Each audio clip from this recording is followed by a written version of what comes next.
excited to be here today.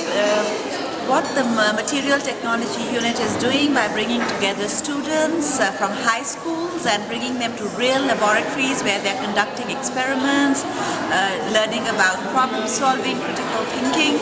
This is really a transformative experience in the students' lives, and you can see the enthusiasm and the excitement with which they are working. The award goes to Enzo.